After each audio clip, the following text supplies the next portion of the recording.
Hello friends, welcome to my channel spreading शिक्षा।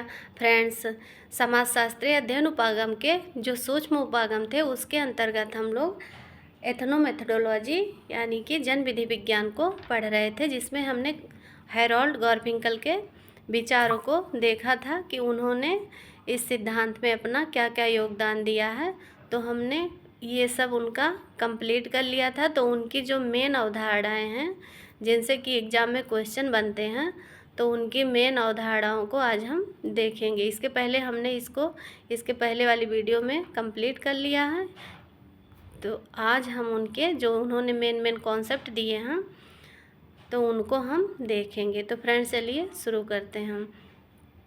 Harold गारफिंकल ने दिन प्रतिदिन की दुनिया को बोधगम्य रीति से समझने का प्रयास किया है। जैसा कि इनके सिद्धांत का मेन मोटिव यही है कि ये व्यक्तियों को यह जानने का प्रयास करते हैं कि व्यक्ति अपने दिन प्रतिदिन की रोज़मर्रा की ज़िंदगी में क्या करते हैं, कैसे करते हैं, उसका तात्पर्य क्या होता है।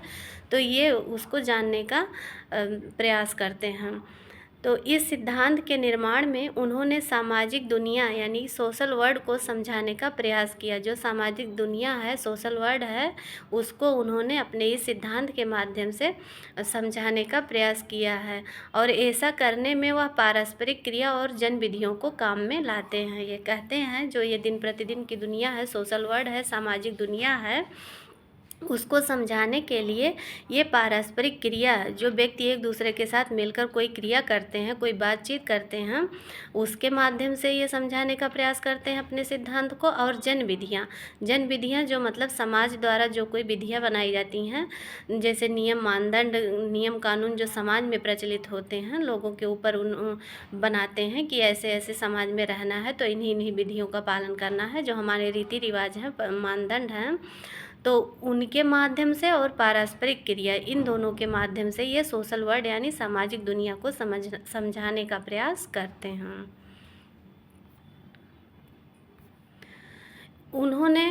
इन्होंने कुछ अवधारणाओं का सृजन किया। जो इनकी ये मेन अवधारणाएं हैं, इन पे भी क्वेश्चन बनता है।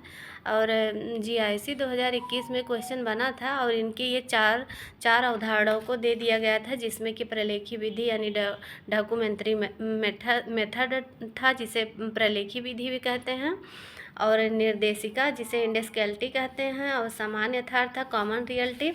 तो ये जो है आत्मवाचक क्रिया, ये चारों दे दिए जाते हैं और एक उनमें से अलग दे दिया जाता है। और पूछ लिया गया था कि इनमें से हैरोल्ड गारफिंकल की कौन कौन सी अवधारणाएं हैं।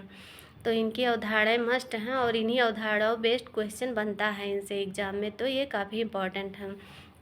तो प्रलेखी विधि, इनके सिद्धांत का ये मेन जो है ये अवधारणा है, प्रलेखी विधि यानी कि डॉक्यूमेंट्री मेथड। तो इसके माध्यम से यह विधि वह माध्यम है जिसके द्वारा हम दिन प्रतिदिन की दुनिया को समझने का प्रयास करते हैं। ये मेथड इन्होंने बताया कि डॉक्यूमेंट्री पद्धति जो है, ये मेथड जो है, इसके द्वारा हम दिन प्रतिदिन की दुनिया को समझने का प्रयास करते हैं। प्रलेखी विधि, यहाँ प्रलेखी विधि होना चाहिए, प्रलेखी विधि मिसप्रिंट हो गया है। प्रलेखी विधि व्यक्ति की अभिव्यक्ति है। यह क्या है प्रलेखी विधि? डॉक्यूमेंट्री मेथड क्या है? तो यह विधि जो है वो व्यक्ति की अभिव्यक्ति है। मतलब जो व्यक्ति अभिव्यक्त करता है, जो अपनी बातों के माध्यम से किसी को बताता है, तो वह ये डॉक्यूमेंट्री मेथड है। और यह अभिव्यक्ति स्पष्ट रूप से समाज की अभिव्यक्ति है। जो कोई व्यक्ति अभिव्यक्त करता है, अपनी बातों को रखता है, तो वह स्पष्ट रूप से समाज की ही अभिव्यक्ति है। अर्थात व्यक्तियों के बीच की बातचीत में जो संदर्भ है वही प्रतिबिंब है। जो व्यक्ति आपस में एक दूसरे से बातचीत करते हैं और जो उसका संदर्भ होता है, तात्पर्य होता है, तो वही प्रतिबिंब है। और यह प्रतिबिंब जो है वह समाज का प्रतिबिंब है। तो समाज की समझ के लिए गारफिंकल ने प्रलेखी विधि का प्रयोग किया है। ये समाज को समझने के लिए इस विधि का ये प्रयोग करते हैं। जैसे प्रलेखी विधि क्या होता है कि जैसे यह वह माध्यम है जिसके द्वारा सामाजिक दुनिया स्पष्ट दिखाई देती है। जैसे मतलब ये कहते हैं कि किसी चीज़ को जानने का तरीका, जो मतलब व्यक्ति के विचारों भावनाओं को जानने का प्रयास किया जाता है। मतलब जैसे कोई व्यक्ति किसी धर्म को मानता है, संप्रदाय को मानता है या किसी त्यौहार को मानता है, तो मतलब जैसे हम दीपावली का ही त्यौहार ले लेते हैं कि क्यों मनाया जाता है, किस उद्देश्य से मनाया जाता है। तो मतलब हम अगर ये जानने का प्रयास करते हैं, चाहे कोई बच्चा हुआ, चाहे कोई व्यक्ति हुआ जो नहीं जानता है कि दीपावली का त्यौहार क्यों मनाया जाता है, तो जब वह उसको जानने का प्रयास करता है तो किसी किसी से बातचीत के माध्यम से ही तो जानेगा, अकेले तो जान नहीं जाएगा। चाहे बच्चा ही हुआ तो अपने मम्मी पापा से पूछेगा कि हाँ मम्मी, ये दीपावली का त्यौहार क्यों मनाया जाता है, किस उद्देश्य से मनाया जाता है। तो मतलब उसकी मम्मी बताती हैं कि हाँ, इस दिन जो भगवान राम आए थे और लंका पर विजय प्राप्त किए थे, उन्होंने सीता माँ को छुड़ा के लाया था और 14 वर्ष के वनवास के बाद वो घर पे आए थे, अयोध्या आए थे अपने घर वापस। तो उसी खुशी में पूरी नगरी में दीपक जलाए गए थे, उत्सव मनाया गया था धूमधाम से। तो जब वह उत्सव मनाया गया था तो उसी के उपलक्ष्य में प्रत्येक वर्ष जो है दीपावली का त्यौहार मनाया जाता है। तो जब जब एक दूसरे से बातचीत के माध्यम से हम किसी विचार, किसी भावना, किसी उद्देश्य या किसी को जानने का प्रयास करते हैं, तो उसी को इन्होंने हैरोल्ड गारफिंकल ने डॉक्यूमेंट्री मेथड कहा, उसे ही इन्होंने प्रलेखी विधि कहा।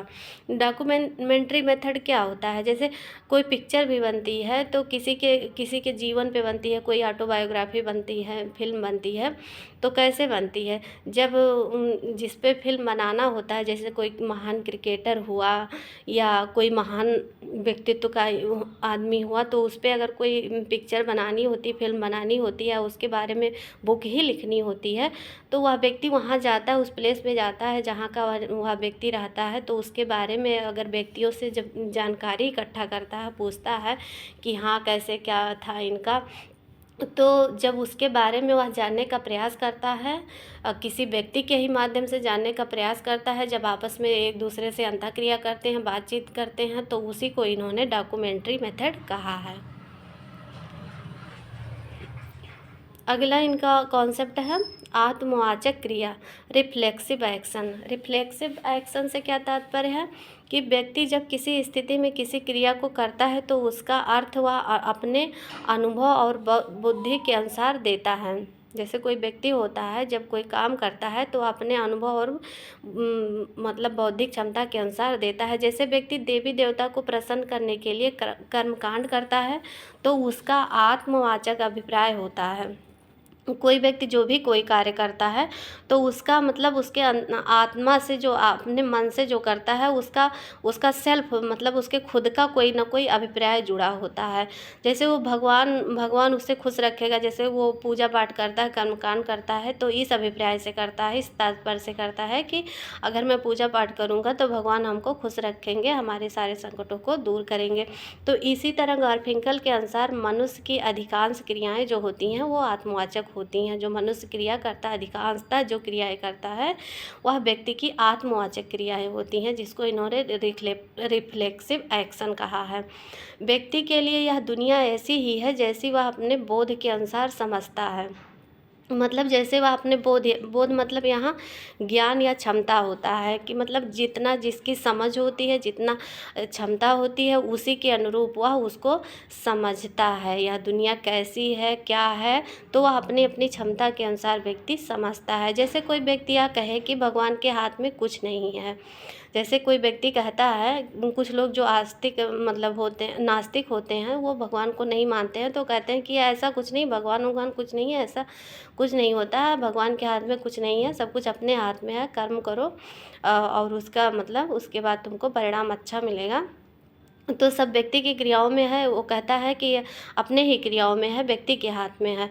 और देवी देवताओं को ही सब कुछ फिर भी मतलब जैसे कोई व्यक्ति कहता है कि भगवान के हाथ में कुछ नहीं है, सब कुछ व्यक्ति की क्रियाओं में है, लेकिन अगला जो व्यक्ति होता है, जो भगवान में आस्था रखता है, वह मतलब उसकी बातें सुन तो लेता है, लेकिन वह नहीं मानता है, और वह ऐसा नहीं मानता है, फिर भी वह देवी देवताओं को ही सब कुछ मानता है, कि मतलब उसकी बात को इग्नोर करता है कि मतलब जब वो कहता है कि भगवान के हाथ में कुछ नहीं है, लेकिन वह व्यक्ति नहीं मानता है, वह पूजा पाठ करता रहता है, वह सोचता है और देवी देवताओं को प्रसन्न करता रहता है।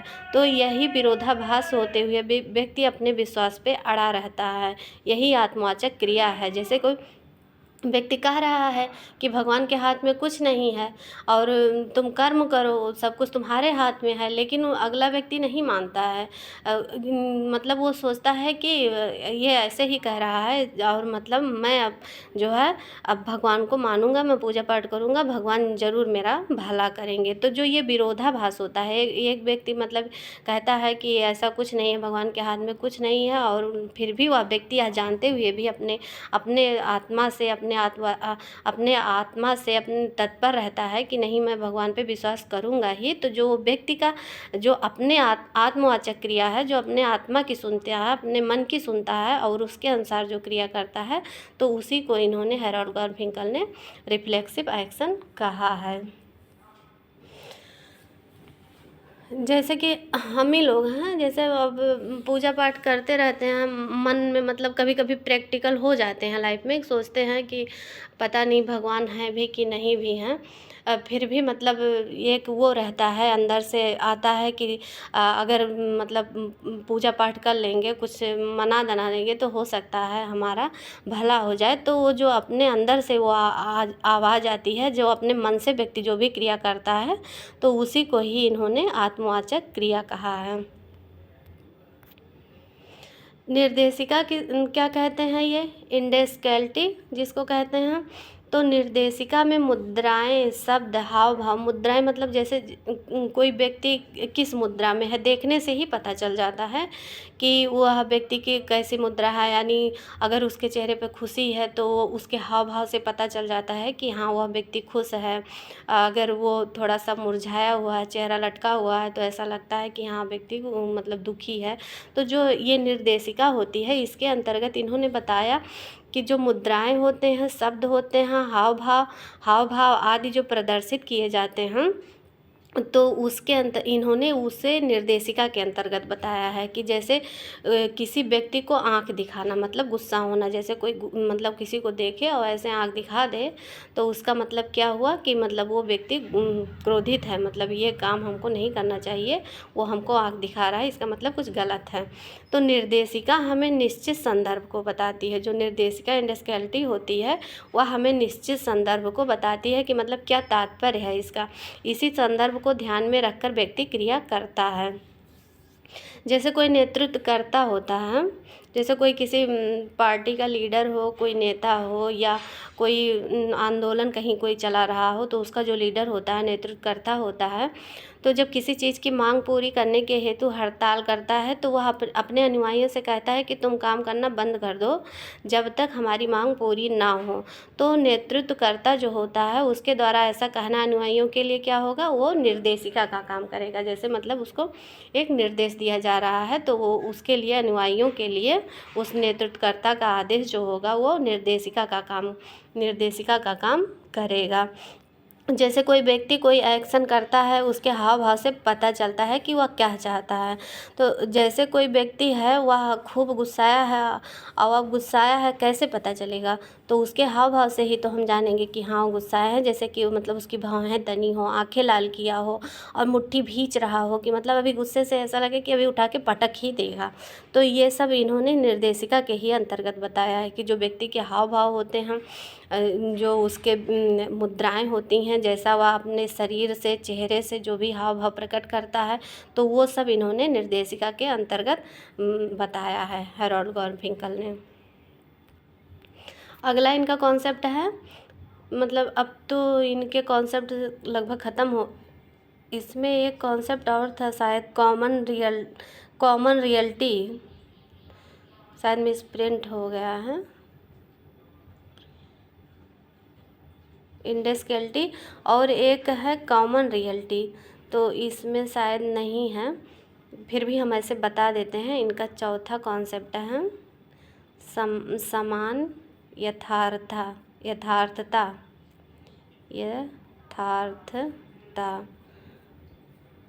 जिसको कि इंग्लिश में कॉमन रियलिटी कहते हैं। तो कॉमन रियलिटी से क्या तात्पर्य है, कॉमन रियलिटी मतलब जो व्यक्ति का किसी व्यक्ति का डेली का रूटीन होता है।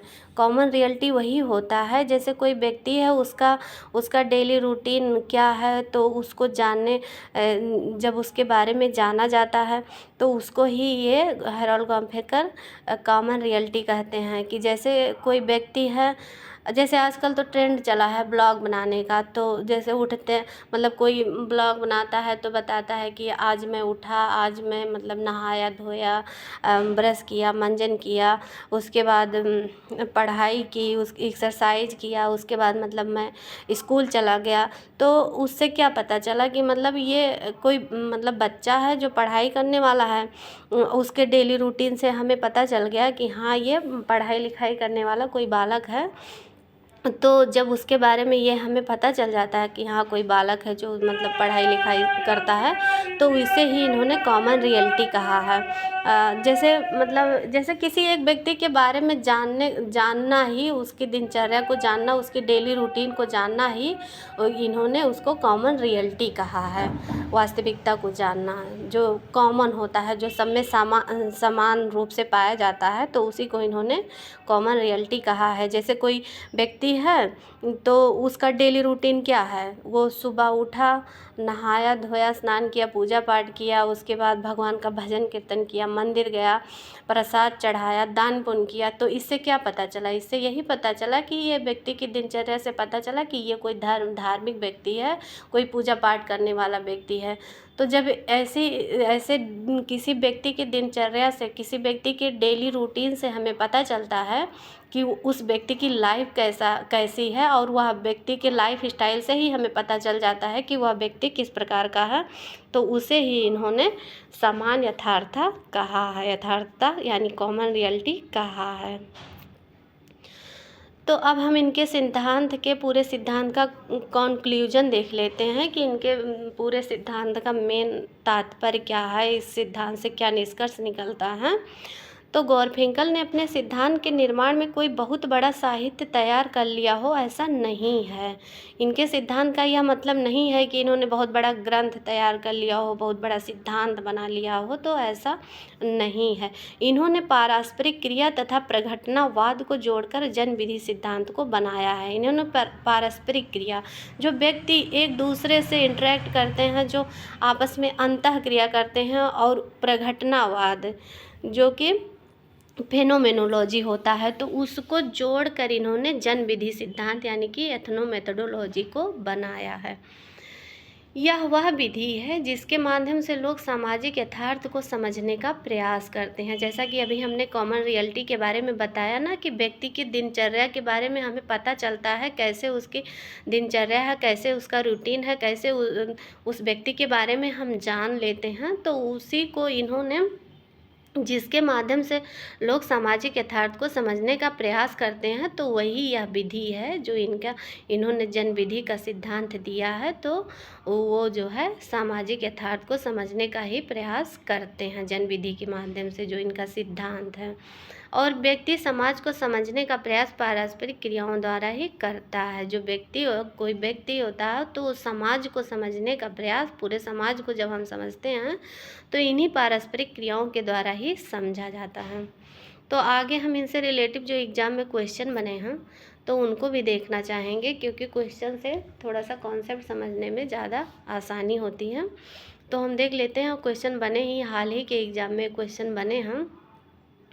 अच्छा, उससे पहले हम इनको देख लेते हैं। जोनाथन टर्नर महोदय ये जो है कहीं कहीं बीच बीच में अपना टिप्पणी देने का काम करते हैं।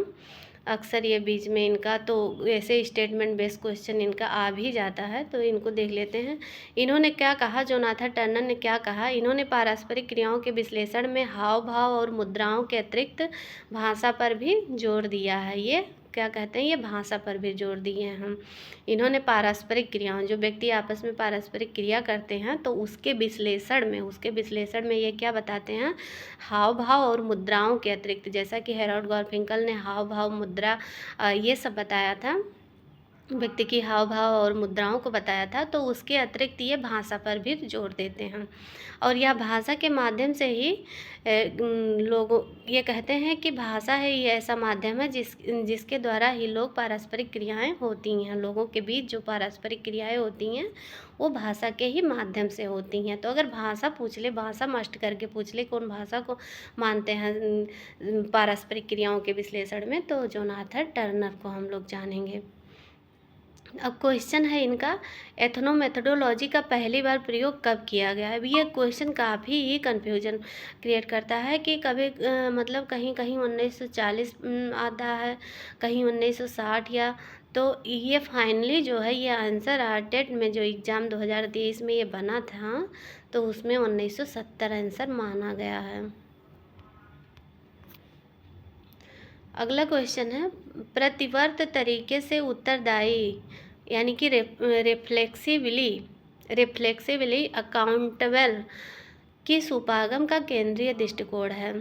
जो इन्होंने प्रतिवर्त तरीके से उत्तरदायी या रिफ्लेक्सिवली अकाउंटेबली की बात की है, तो वह किस उपागम का केंद्रीय दृष्टिकोण है। ये भी क्वेश्चन आया है आरटेट एग्जाम 2023 में ही आया है। तो घटना क्रिया विज्ञान, संरचनात्मक कार्यात्मक उपागम, निर्जाति कार्य प्रणाली, या ये संघर्ष उपागम होगा।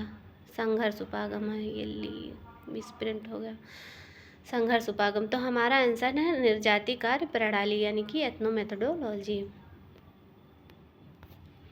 अगला क्वेश्चन है, गारफिंकल के अनुसार डॉक्यूमेंट्री मेथड क्या है। पूछा है कि डॉक्यूमेंट्री मेथड जो इन्होंने दिया है प्रलेखी विधि, तो वह क्या है।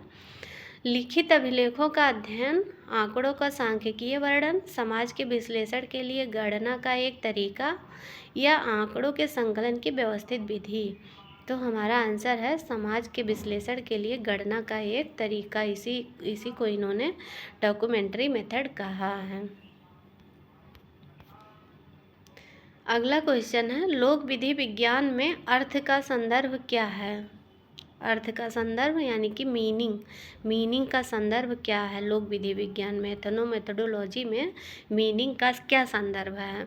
तो प्रत्येक दिन की अंतःक्रिया की प्रासंगिक प्रकृति या संवाद के रूप में अंतःक्रिया की प्राथमिकता, या अंतःक्रिया में न्यूनतम हस्तक्षेप या स्वीकृत धारणाओं की मान्यताओं की पुष्टि करें। तो हमारा आंसर होगा प्रत्येक दिन की अंतःक्रिया की प्रासंगिक प्रकृति।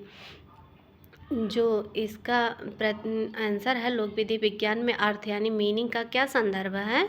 तो जो व्यक्ति प्रत्येक दिन की अंतःक्रिया करते हैं तो वो किस संदर्भ में करते हैं, किस प्रसंग में करते हैं, तो उसकी प्रकृति को ही अर्थ बताया गया है। उसका अर्थ लोक विधि विज्ञान का अर्थ बताया गया है। ये क्वेश्चन आया था, ये भी किसी एग्जाम में आया हुआ क्वेश्चन है कि प्रत्येक व्यक्ति समाजशास्त्री है क्योंकि वह घटनाओं को अर्थ प्रदान करता है। ये स्टेटमेंट है कि प्रत्येक व्यक्ति समाजशास्त्री है क्योंकि वह घटनाओं को अर्थ प्रदान करता है।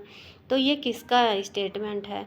अल्फ्रेड शुट्ज़ का है, हैरोल्ड गारफिंकल का है, एडमंड हर्सल का है, या हैबरमास का है। तो जैसा कि यहाँ पे हम हैरोल्ड गारफिंकल को ही पढ़ रहे हैं तो आसानी से हमारे माइंड में आंसर क्लिक कर जाएगा कि हैरोल्ड गारफिंकल ही आंसर हैं, और हैं भी इन्हीं का आंसर है, ये यही हैं। लेकिन अगर ये अलग ऐसे आया तो इसको हमको याद कर लेना है कि प्रत्येक व्यक्ति समाजशास्त्री है क्योंकि वह घटनाओं को अर्थ प्रदान करता है। क्योंकि घटनाओं का अर्थ की बात जो अल्फ्रेड शुट्ज़ भी करते हैं, एडमंड हर्सल भी करते हैं, तो ये अगर रहेंगे वहाँ पे तो ये कन्फ्यूजन कर सकते हैं। तो फ्रेंड्स, इसी के साथ आज की वीडियो को हम समाप्त करते हैं। वीडियो हमारी पसंद आए तो प्लीज़ वीडियो को लाइक करिए, शेयर करिए और चैनल को सब्सक्राइब अवश्य कर लीजिए, क्योंकि आप लोग सब्सक्राइब नहीं करते हैं और तो मोटिवेशन थोड़ा सा डाउन होने लगता है, क्योंकि सब्सक्राइबर नहीं बढ़ रहे हैं हमारे। हम इतना मेहनत करते हैं, कहाँ से यहाँ से ला के कंटेंट हम इकट्ठा रखने का प्रयास करते हैं आप लोगों के समझ प्रस्तुत करने, तो थोड़ा सा मोटिवेशन जो है वो डाउन होने लगता है।